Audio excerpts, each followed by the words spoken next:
Hello everyone, मैं रवि जोशी और आपका स्वागत है आरजे की पोइट्री में। और आज की खास कहानी बाप का आशीर्वाद।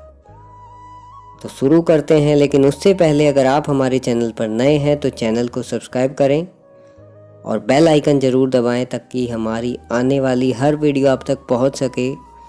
तो कहानी को शुरू करते हैं कि गुजरात के एक व्यापारी की सत्य घटना कि जब मृत्यु का समय निकट आया तो पिता ने अपने इकलौते पुत्र धनपाल को बुलाकर कहा कि बेटा, मेरे पास धन संपत्ति कुछ नहीं है जो मैं तुम्हें विरासत में दे सकूं, पर मैंने जीवन भर सच्चाई और ईमानदारी से काम किया है, तो मैं तुम्हें आशीर्वाद देता हूं कि तुम जीवन में बहुत सुखी रहोगे और धूल को भी हाथ लगाओगे तो वो सोना बन जाएगी।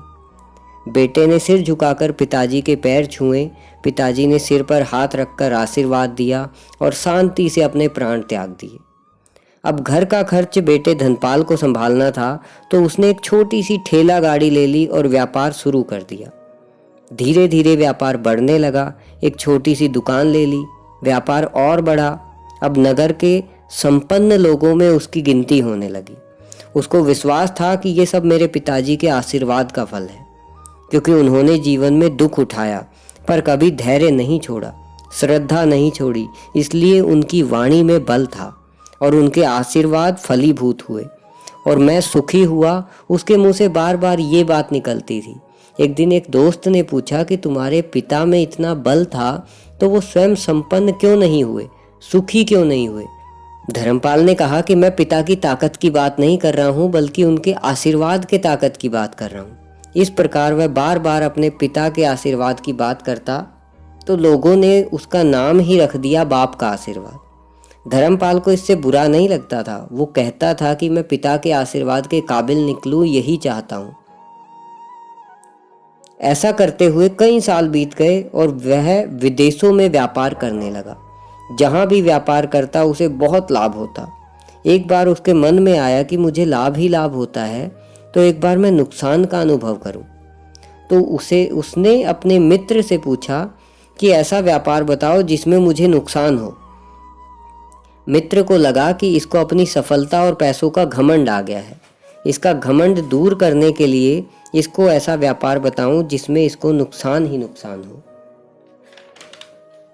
तो उसने उसको बताया कि तुम भारत में लौंग खरीदो और जहाज में भरकर अफ्रीका के जंजीबार में जाकर बेचो।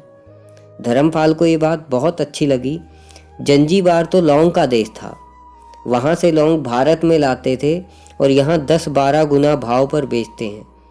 भारत में खरीदकर जंजीबार में बेचे तो साफ नुकसान सामने दिख रहा है। लेकिन धर्मपाल ने तय किया कि मैं भारत से लौंग लेकर खुद जाऊंगा और देखूंगा कि पिता का आशीर्वाद कितना साथ देता है। नुकसान का अनुभव लेने के लिए उसने भारत में लौंग खरीदे और जहाज में भरकर खुद जंजीबार पहुंच गया। जंजीबार में सुल्तान का राज्य था। धर्मपाल जहाज से उतरकर रेतीले रास्ते पर जा रहा था। उसे सामने से सुल्तान जैसा व्यक्ति पैदल सिपाहियों के साथ आता दिखाई दिया। उसने किसी से पूछा कि ये कौन है? उन्होंने कहा ये सुल्तान है। तो सुल्तान ने उसको सामने से देखकर उसका परिचय पूछा तो उसने कहा कि मैं भारत के गुजरात का व्यापारी हूँ और यहाँ व्यापार करने आया हूँ। सुल्तान ने उसको व्यापारी समझकर उसका आदर किया और उससे बात करने लगा। तो धर्मपाल ने देखा कि सुल्तान के साथ सैकड़ों सिपाही हैं, लेकिन सबके हाथ में तलवार बंदूक कुछ भी ना होकर बड़ी बड़ी छलनियाँ हैं। तो उसको आश्चर्य हुआ और उसने सुल्तान से पूछा कि आपके सैनिक इतनी छलनी लेकर कहाँ जा रहे हैं? तो सुल्तान ने हंसकर जवाब दिया कि बात यह है कि आज सवेरे मैं समंदर के तट पर घूमने आया था, तब मेरी उंगली में से एक अंगूठी यहाँ कहीं गिर गई।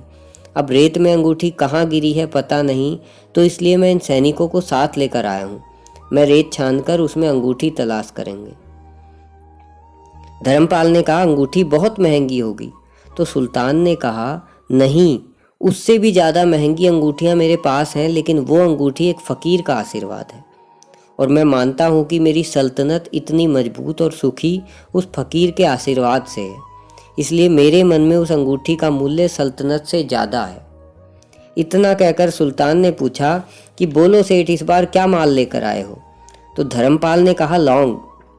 सुल्तान आश्चर्यचकित हो गया कि ये तो लौंग का देश है सेठ, यहाँ लौंग बेचने आए हो?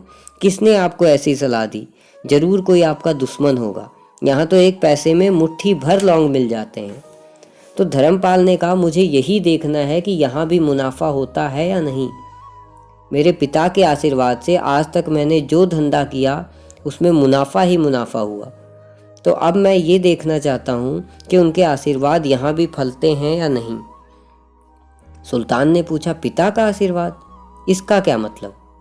तो धर्मपाल ने कहा कि मेरे पिता सारा जीवन ईमानदारी से काम करते रहे लेकिन धन नहीं कमा सके। उन्होंने मरते समय मेरे सिर पर हाथ रखकर आशीर्वाद दिया कि तेरे हाथ में धूल भी सोना बन जाएगी। और ऐसा बोलते बोलते धर्मपाल नीचे झुका और जमीन से रेत की एक मुट्ठी भरी और सुल्तान के सामने मुट्ठी से रेत नीचे गिराई। तो धर्मपाल और सुल्तान दोनों आश्चर्यचकित रह गए, क्योंकि सुल्तान की गुमी हुई हीरे जड़ित अंगूठी धर्मपाल के हाथ में थी। अंगूठी देखकर सुल्तान बहुत खुश हुआ और बोला, वाकई आपके पिता आशीर्वाद को सच करते हैं। धर्मपाल को गले लगाया और बोला, मांग सेठ, आज तू जो मांगेगा मैं दूंगा। धर्मपाल ने कहा कि आप 100 साल तक जीवित रहो, प्रजा को अच्छे से पालन करो, प्रजा सुखी रहे, इसके अलावा मुझे कुछ नहीं चाहिए। सुल्तान और अधिक खुश हो गया। उसने कहा, सेठ, तुम्हारा सारा माल मैं खरीदता हूँ और तुम्हें मुंह मांगी कीमत देता हूँ। तो दोस्तों, आज की कहानी से हमें ये शिक्षा मिलती है कि पिता का आशीर्वाद हो तो दुनिया की कोई भी ताकत तुम्हें कहीं भी हरा नहीं सकती। और बालक के मन को जानने वाली माँ और भविष्य को संवारने वाले पिता, यही दुनिया के 2 महान ज्योतिषी हैं। तो अपने बुजुर्गों का सम्मान करें, यही भगवान की सबसे बड़ी सेवा है। और कहानी कैसी लगी कमेंट करके ज़रूर बताएं। वीडियो को लाइक करें, शेयर करें, और अगर आप हमारे चैनल को सब्सक्राइब नहीं कर सकते तो चैनल को सब्सक्राइब करें, नीचे लाल बटन दबाएं और बेल आइकन ज़रूर दबाएं। मिलते हैं अगली वीडियो में, तब तक के लिए धन्यवाद।